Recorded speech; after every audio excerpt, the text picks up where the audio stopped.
Baik, Assalamualaikum warahmatullahi wabarakatuh. Selamat siang semuanya.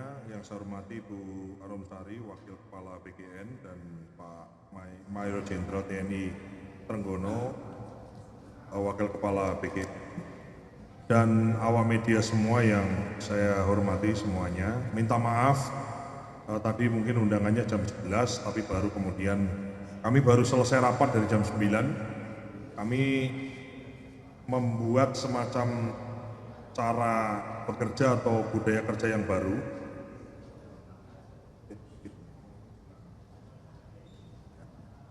Jadi kami membuat semacam tata kelola, ya ini hal yang wajar sebetulnya, tapi ini kami ingin budayakan bagaimana setiap hari Senin kami melakukan rapat pimpinan, yang kemudian rapat pimpinan itu kemudian membuat keputusan-keputusan dan juga membuat hal-hal yang memang harus dikerjakan dalam seminggu ke depan, sehingga kita tepat. Hari ini bikin target, besok dikerjakan, terus minggu depan ditagih, bikin target baru, sehingga 1 demi 1, 5 demi 5, 10 demi 10, masalah itu kemudian bisa kita selesaikan. Bapak Ibu semua yang saya hormati, terutama awak media semuanya, jadi saya ingin menyampaikan beberapa hal terkait Badan Gizi. Ini adalah hari kesekian saya, belum genap 1 minggu sebagai Kepala BGN yang baru. Dan saya berusaha untuk sesegera mungkin mengidentifikasi persoalan. Kalau boleh kami sampaikan di sini, persoalan utama yang paling utama yang kami hadapi di BGN ini bukan kok mengesampingkan persoalan lain, tapi kami fokus pada 3 hal yang utama.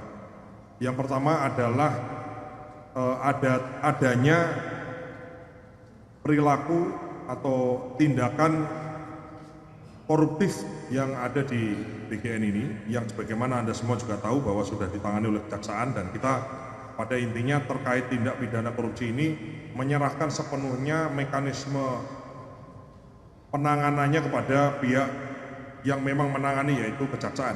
Dan kami siap untuk bekerja sama seluas-luasnya, membuka akses seluas-luasnya, selebar-lebarnya terhadap apapun informasi yang dibutuhkan dalam proses penyelidikan maupun penyidikan dalam proses hukum orang-orang yang memang diduga telah melaksanakan pelanggaran. Yang kedua yang menjadi tantangan kami selanjutnya adalah bagaimana kita memastikan bahwa tata kelola yang baik dalam penyelenggaraan makan bergizi gratis. Sekali lagi, ini namanya makan bergizi gratis, bukan makan enak gratis, bukan makan banyak gratis, ya ini makan bergizi gratis. Kecukupan gizinya lah yang menjadi tolak ukurnya. Dan dalam pemenuhan makan bergizi gratis ini kami telah di-equip sejumlah 7.000 sekian dapur, yang di dalam dapur yang aktif itu ada kepala SPPG yang adalah statusnya adalah sebagai P3K, sehingga status kepala dapur adalah abdi negara. Saya ulangi, status kepala dapur di setiap dapur adalah abdi negara. Sehingga penting bagi kami memastikan abdi negara di setiap dapur itu kemudian bekerja dengan sebaik-baiknya, sebersih-bersihnya, dan memastikan menu yang tersaji itu adalah baik. Karena kepala SPPG adalah pegawai kami, abdi negara di bawah Badan Gizi Nasional. Dan yang ketiga yang kami coba untuk kami solve adalah bagaimana dari sisi keterbukaan, transparansi, komunikasi, pelibatan banyak pihak, pelibatan instansi lain, pelibatan kementerian lain, lembaga lain, keterlibatan pemerintah daerah, keterlibatan dinas-dinas itu kemudian, dan keterlibatan publik dalam mengawasi apakah itu menu, apakah itu penyaluran, apakah itu dapur, kebersihan, dan lain-lain. Maka kami berusaha untuk memperbaiki ketiga hal itu. Bapak dan Ibu semua yang saya hormati, per hari ini tanggal 27 Juli 2026 kami mencoba untuk bersih-bersih, kami mencoba untuk kemudian yang melanggar kami berikan sanksi, dan hari ini kami beri pengumuman bahwa per hari ini kami telah memberhentikan 261 pegawai non ASN ya, yang terdiri dari 2.224 pegawai non-ASN dan 37 tenaga ahli. Pegawai non-ASN ini diberhentikan salah satu dan paling besar adalah karena diduga adanya pelanggaran, tidak disiplin dan lain-lain. Selanjutnya, proses hukum. Ini uploadnya mana sih? Udah nggak usah deh, kalau nggak bisa di zoom gitu nggak usah. Di ini aja, semua di nah itu aja. Nah, udah bisa.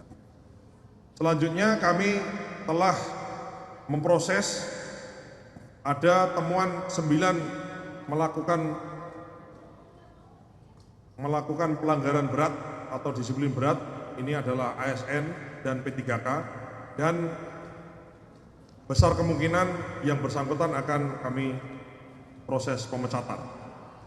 Dan ditemukan 39 disiplin ringan yang kemudian akan kami mutasi, kami demosi, dan kami akan berikan sanksi administrasi maupun sanksi peringatan.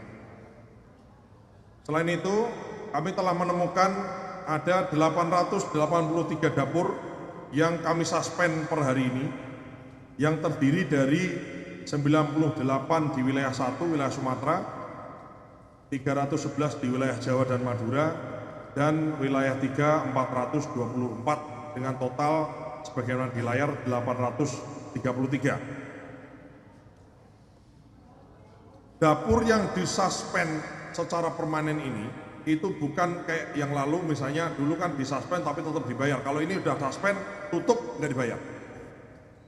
Ini betul-betul adalah suspend karena pelanggaran. Selain itu, kami telah juga membangun sebuah transparansi, sebuah cara, dan kami akan umumkan di momen berikutnya ya, bagaimana publik bisa ikut terlibat mengawasi menu MBG ini, mengawasi makanan yang dibagi ini. Kami harapkan per minggu depan kami harapkan akan bisa diakses oleh seluruh orang tua siswa. Jadi orang tua siswa bisa mengakses by system, itu kemudian anaknya sekolah di mana, karena sekolah itu dapat makan MBG yang menunya apa, dan kemudian menu itu dimasak di dapur yang mana, dan kepala SPPG-nya siapa. Jadi pihak terkait atau stakeholder bisa mendapatkan informasi itu, termasuk kandungan gizi di menu itu ya. Orang tua siswa, kemudian ada orang tua siswa, kemudian guru, kepala sekolah, dan juga kepala daerah, dinas-dinas bisa kemudian mengakses informasi ini. Selain itu, akan kami perbaiki tampilan informasi di layanan website atau di layanan kami, bagaimana publik juga bisa tahu berapa jumlah dapurnya, berapa jumlah dapur di kecamatan mana, berapa jumlah dapur di kabupaten mana, berapa penerima manfaat. Ini akan kita perbaiki. Kasih saya waktu beberapa hari ini untuk kami perbaiki, sehingga Bapak Ibu semua mungkin tidak perlu kemudian bertanya secara manual, tapi by system bisa kami provide. Selain itu juga kami menemukan adanya, tadi sudah saya sampaikan bahwa kepala SPPG adalah abdi negara yang kami tugaskan di dapur-dapur. Sebagian besar dapur itu berjalan dengan baik, banyak yang semangat, dan kita harus apresiasi. Betul, mungkin barangkali di antara kita hal baik itu hal yang wajar, betul, tapi dalam hal ini saya sebagai pimpinan mengapresiasi kepada siapapun itu, baik itu kepala SPPG, pengawas gizi, akuntan, dan mitra, dan yayasan yang telah bekerja selama ini dengan baik. Kami mengucapkan terima kasih dan kami minta untuk terus kinerjanya diperbaiki. Namun juga bagi yang barangkali kurang begitu baik, tidak baik, itu akan kami berikan sanksi yang tegas. Barang siapa kemudian kepala SPPG, saya sampaikan di sini, kepala dapur manapun, siapapun itu, manakala dia mendapatkan atau meminta fee atau meminta tambahan dari mitra atau dari yayasan, itu adalah tindak pidana gratifikasi. Karena kepala dapur adalah P3K, adalah abdi negara. Jadi kalau minta fee, minta tambahan penghasilan dari mitra atau dari yayasan itu tindak pidana gratifikasi atau tindak pidana korupsi. Sehingga silakan jika ada temuan mitra yang merasa mungkin tidak diperlakukan tidak adil, tidak baik dan lain-lain, bisa dilaporkan kepada kami. Selain itu juga kami memastikan bahwa pengadaan bahan-bahan makanan itu bisa terselenggara dengan adil. Jangan sampai kemudian yang dipilih adalah orang-orang yang secara subjektif dan kemudian dengan subjektivitasnya itu kemudian ada pihak-pihak yang mengambil keuntungan di situasi kesempatan. Ya, jadi ini juga menjadi penting karena kepala SPPG yang kemudian membeli harga bahan yang tidak wajar, di markup atau minta kickback itu juga adalah bagian dari pelanggaran gratifikasi dan pelanggaran korupsi. Ya, jadi dan barang siapa melakukan pelanggaran itu kami dengan tegas pasti kalau terbukti kami pecat. Ya. Dan dapurnya kami suspend atau kami tutup. Kami tidak ingin pelanggaran yang dilakukan oleh oknum yang sedikit, oleh jumlah dapur yang sedikit itu kemudian merusak citra dari orang-orang yang selama ini telah bekerja keras. Orang-orang yang selama ini telah bekerja dengan jujur, dengan baik, itu kemudian ternodai hanya karena 1-2 orang oknum yang kemudian kerjanya tidak baik. Itu kira-kira yang ingin saya sampaikan pada siang hari ini, dan saya ingin terus bagaimana mungkin bisa mengupdate saudara-saudara semuanya, awak media semua untuk bisa kami update perkembangan perbaikan tata kelola dari Badan Gizi Nasional ini. Kami mengakui ada kekurangan, kami mengakui ada hal yang memang harus diperbaiki, kami mengakui bahkan ada pelanggaran sebagaimana juga saudara-saudara tahu, tapi kami siap, kita harus siap menatap masa depan, kita perbaiki, kemudian kita laksanakan pekerjaan kita dengan sebaik-baiknya, dan perbaikan ini bisa kemudian kita laksanakan dengan secepat-cepatnya, nggak nunggu lama, karena memang kebutuhan gizi, kebutuhan ini kemudian bisa terus, kebutuhan itu terus ada.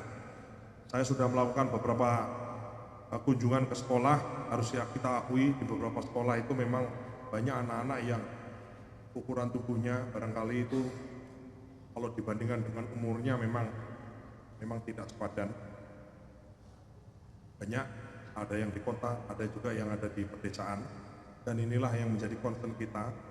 Kita ingin bagaimana generasi kita itu makan bergizi, kemudian gizinya baik, bikin fisiknya dia kuat, fisiknya bagus, tumbuh kembang bagus, otaknya bagus, sekolah yang bagus. Ya, jadi ini adalah usaha bersama, efeknya dua, perbaikan gizi untuk masa depan anak-anak kita, tapi juga adalah perputaran ekonomi bagi ekonomi lokal di pedesaan. Kami juga sedang menyiapkan sebuah sistem bagaimana secara adil supplier bahan baku itu kemudian bisa mendapatkan perlakuan adil, baik sistem dan lain-lain, sehingga menghindari hengki-pengki atau menghindari kong kali kong di antara penyedia dan di antara yang membutuhkan atau di antara dapur-dapur. Saya kira itu, mungkin saya buka pertanyaan, silakan. Ya, silakan. Kamu bukannya mangkal di pertanian ya? Iya, pindah ke sini Pak sekarang. Pak, Anda di kata data. Kalau dilihat dari total data SPPG yang disuspend, itu boleh dikasih tahu nggak Pak, disuspendnya kebanyakan karena masalah apa? Apakah karena soal standar kesehatan di dalam dapur atau menunya yang kurang memenuhi standar atau karena apa? Itu yang pertama. Ya. Terus yang kedua, untuk pemberhentian non ASN dan hukuman disipliner ini boleh dijelaskan nggak Pak? Itu mayoritas paling banyak karena apa mereka semua jadi dipecat? Apa? Ya. Itu aja dulu, makasih Pak. Baik, terima kasih. Jadi dapur yang disuspend itu terkait higienis, keracunan, ya kemudian kualitas yang tidak baik, tidak memenuhi standar yang kita inginkan, khususnya terkait higienis dan sanitasinya. Kemudian IPAL-nya, jadi yang tidak meet terhadap apa yang menjadi requirement itu yang tidak bisa kemudian kita minta, kita kasih tenggat waktu untuk diperbaiki tapi tidak diperbaiki, maka kami suspend secara permanen. Kemudian untuk hukuman ASN P3K itu adalah ada yang judi online, ada juga yang tidak disiplin, ada juga yang ada indikasi tadi ngentit duit tadi itu. Ya, jangan dipikir ngentit duit sedikit itu kemudian nggak tahu, ya kan? Sekarang ini informasi mudah, tinggal kirim WA, kita investigasi, orang yang ngaku, maka mohon maaf, demi menyelamatkan yang banyak yang baik, maka kita bukan korbankan sebetulnya, ya harus kita hukum orang-orang yang tidak baik, yang kemudian mencoreng nama baik orang-orang yang bekerja selama ini dengan baik. Sudah cukup? Ya. Ini nggak usah ditampilin terus. Ya. Selamat siang, saya Gita dari kantor berita Perancis AFP terkait 261 pegawai non-ASN yang sudah diberhentikan dan 883 dapur yang sudah disuspend itu sampai tanggal 27 Juli, tapi mulai dari kapan ya Pak periodenya? Ya per hari ini kita periksa kan sudah lama ya, jadi kami intinya kan kita periksa sudah lama, ada yang ya diperiksa dari jauh-jauh hari, ya butuh keputusan, maka saya sebagai kepala badan yang baru saya putuskan yang nggak benar ya harus di-cut, gitu aja. Ya.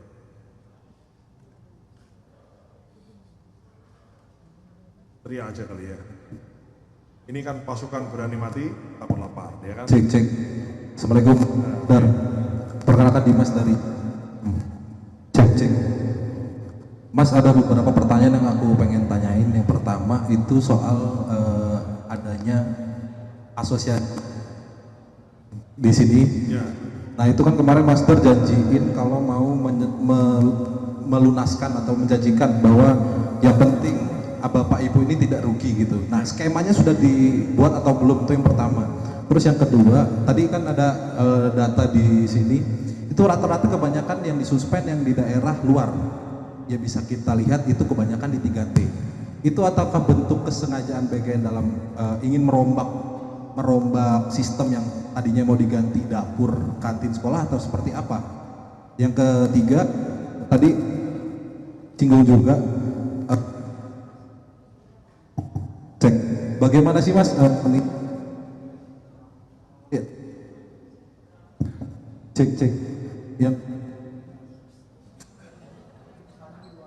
dua aja pertanyaannya, saya jawab dulu lah ya. Yang pertama, jadi yang disuspend itu adalah yang tidak sesuai. Apakah itu sengaja karena 3T, nggak ada urusan. Jadi kita ada standarnya, ada yang harus dipenuhinya. Ini menyangkut nyawa seseorang, ini menyangkut kesehatan seseorang, menyangkut nyawa seseorang, maka bagi yang tidak memenuhi suatu standar, ya mohon maaf, ya harus kemudian kita suspend. Kemudian apa tadi yang berikutnya? Skema ya.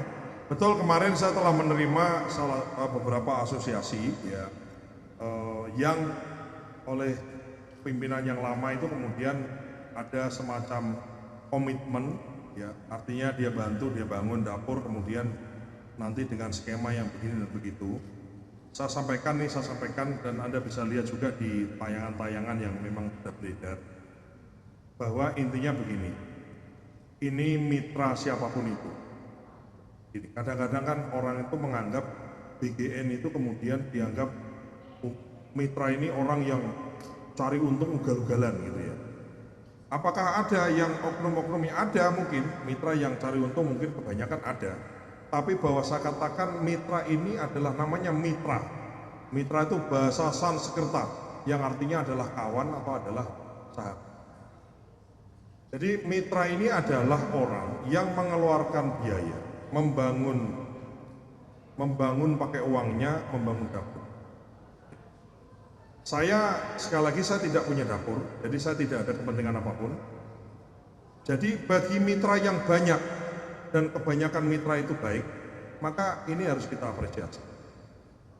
Tapi ada juga mitra-mitra yang kemudian mungkin caranya salah, mungkin dulunya terafiliasi, mungkin dulunya. Jadi dari 27.400 sekian, 27.469 dapur yang sekarang ini aktif beroperasi, itu kami sisir semua. Bahkan Kejaksaan Agung juga menyisir semua. Mana mitra-mitra, mana yayasan-yayasan yang kemudian tidak benar ini. Intinya apapun rekomendasi, apapun temuan akan kami tindak lanjuti. Kalau manakala terbukti tidak benar maka harus diberi sanksi, kita suspend. Kami tidak mentolerir itu. Jadi karena apa? Karena makan bergizi ini menyangkut makan, menyangkut keamanan, menyangkut kesehatan, dan menyangkut nyawa banyak orang yang kita kasih makan. Ya. Terkait protesnya mitra tadi, ya, yang pertama sikap saya adalah saya sangat menghargai mitra. Bahwa mitra itu kemudian melakukan investasi atas dasar komitmen yang diberikan oleh pimpinan lama, maka saya sampaikan kepada mitra yang bersangkutan, mungkin saya tidak bisa memenuhi sebagaimana janjinya dulu pimpinan dulu. Ya kan diiming-imingi macam-macam apa untung sekian kali itu mungkin tidak bisa kami penuhi, tapi kami pastikan akan mencari skema yang adil supaya orang yang sudah bersusah payah, ada yang mohon maaf, ada yang menggadaikan rumahnya, ada yang nggak berani pulang karena rumahnya itu didatengin orang terus, ditagih hutang dan lain-lain. Itu kemudian orang-orang ini mendapatkan keadilan, setidaknya tidak dirugikan. Nah, skemanya bagaimana? Saya minta untuk paling tidak saya mohon waktu kepada, ini juga didengar secara umum, meminta waktu kepada seluruh mitra yang selama ini mungkin mencari keadilan selama berbulan-bulan ini untuk sedikit bersabar, dan saya berkomitmen untuk bagaimana mencari solusi yang baik. Tidak mungkin untung ugal-ugalan sebagaimana yang dijanjikan mungkin dulu, tapi kita memastikan bahwa yang bersangkutan tidak kemudian dirugikan karena sudah melakukan investasi yang bersumber dari uang mereka sendiri. Kira-kira cukup? Ya.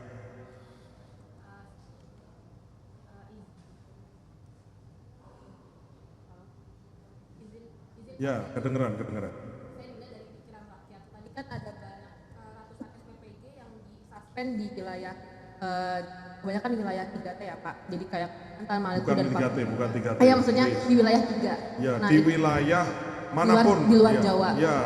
Itu kan akan nantinya berdampak ke prioritas BGN ke depan yang salah satu penerima manfaatnya disasar ke wilayah 3T itu ya Pak. Nantinya berarti di kawasan... Jadi gini, jangan misleading ya. Bukan berarti kalau luar Jawa itu sama dengan 3T gitu loh. Ya itu juga harus Anda pahami. Oh ini banyak di Kalimantan 3T ini pasti, kan enggak. Intinya dapur yang beroperasi kemudian dia tidak meet terhadap menjadi dari standar yang kita tentukan, dan itu kemudian kita hentikan karena taruhannya nyawa Mbak ya. Berarti nantinya di kawasan terdampak yang SPPG-nya sudah disuspend, apakah nantinya akan ada titik SPPG baru Pak yang standarnya akan lebih sesuai dengan standar BGN atau seperti apa sih? Karena kan berarti dengan suspendnya SPPG ini ada penerima manfaat yang jadinya juga ikut terdampak kan gitu. Tolong dicatat, kami memastikan bagaimana kami memastikan kalau ada dapur yang disuspend itu kemudian yang tadinya menerima manfaat itu jangan sampai kemudian tidak menerima. Paham ya? Misalnya ada sekolah, dia dapat, bayangannya banyak orang itu kan ada sekolah dapat, kemudian dapurnya disuspend, terus kemudian jadi nggak dapat. Itu tidak akan terjadi dan kami upayakan tidak terjadi, karena begitu disuspend maka secara otomatis kita akan membagi porsi layanan yang tadinya disediakan oleh dapur yang disuspend itu kepada dapur-dapur lain sekitar situ. Kira-kira. Jadi intinya Bapak Ibu semua adalah memastikan menunya itu tersaji dengan baik, standar kualitasnya baik, dimakan dengan baik, anak-anaknya happy, anak-anaknya juga kebutuhan dia terpenuhi, ya, dan perputaran ekonominya juga jalan, lapangan pekerjaan terjadi. Jadi intinya kita ingin everybody happy lah, gitu ya. Jadi bukan kok disuspend, kemudian disuspend sekian, terus kemudian sekolah jadi nggak dapat. Kita pastikan, kita usahakan untuk kemudian bisa di cover, karena memang itu mekanisme itu yang berjalan saat ini. Udah cukup? Ya.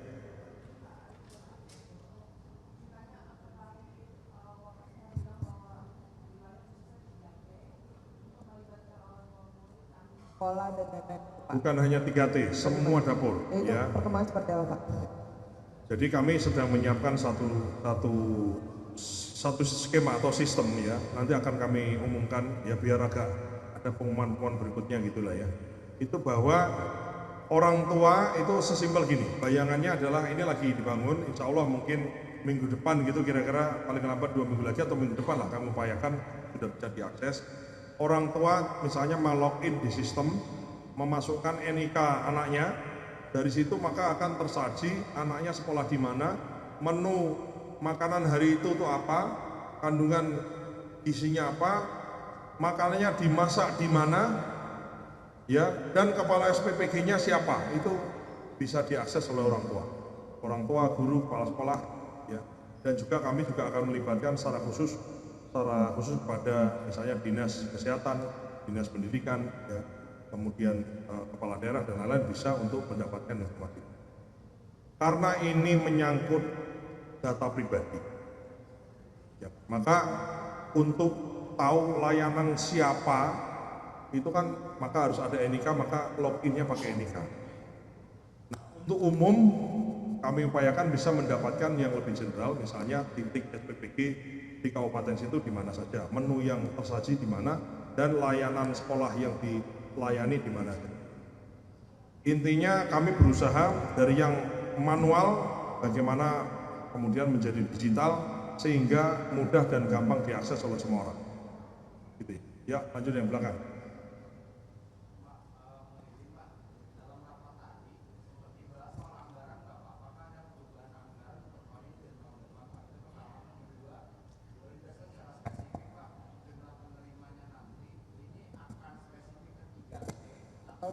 Kepada seluruh area, Pak.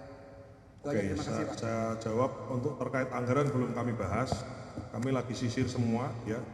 Kami sedang menyisir dapur-dapurnya di mana, geotaggingnya di mana, sekolah-sekolah yang dilayani per dapur itu di mana, sekolah itu yang dilayani berapa, sehingga kita bisa punya exact number dapurnya berapa, jumlah yang dilayani sekolahnya berapa, dan jumlah siswa yang dilayani berapa, ibu hamil berapa, ibu nyusui berapa, dan balita yang belum sekolah berapa, itu harus clear dan akan kami umumkan gitu ya. Yang berikutnya adalah terkait target penerimaan manfaat. Yang kami bahas sekarang menjadi fokus kami sekarang ini di minggu-minggu ini adalah yang sudah berjalan itu kami sisir dan kami pastikan tidak terjadi pelanggaran, terjadi transparansi, bisa diakses dan lain-lain. Jadi yang sekarang ini ada 27.469 dapur ini harus transparan, melayani di mana, dan itu clear semua dulu.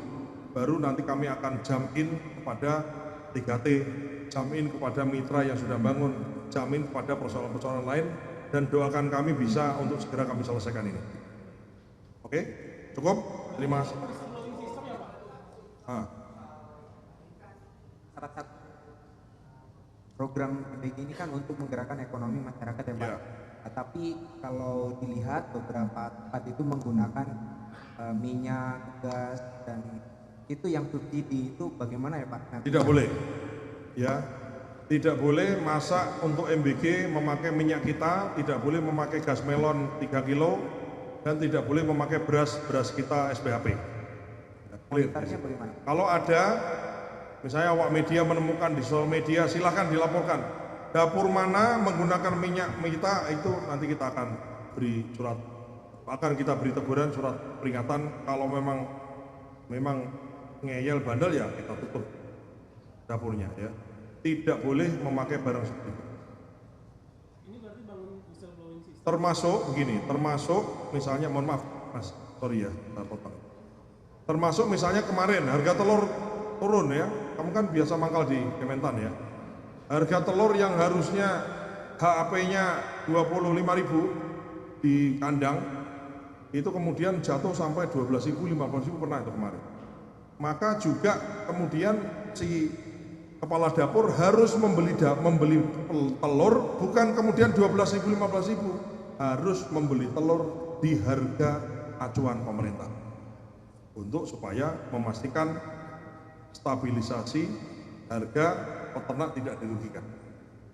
Saya ulangi, nanti kalau Anda ketemu harga telur lagi murah sekali kok dia beli telur sesuai dengan harga acuan pemerintah, itu adalah memang tujuan dari untuk sebagai stabilisator pasokan dan stabilisator harga level paling bawah yang namanya flooring price, supaya memastikan peternak, petani itu kemudian tidak dirugikan. Gitu ya. Oke, beres Bos? Terima kasih. Wassalamualaikum warahmatullahi wabarakatuh. Terima kasih ya. Mohon maaf tadi terlambat, Mas. Jelajahi cara baru mendapatkan informasi. Download Metro TV Extend sekarang.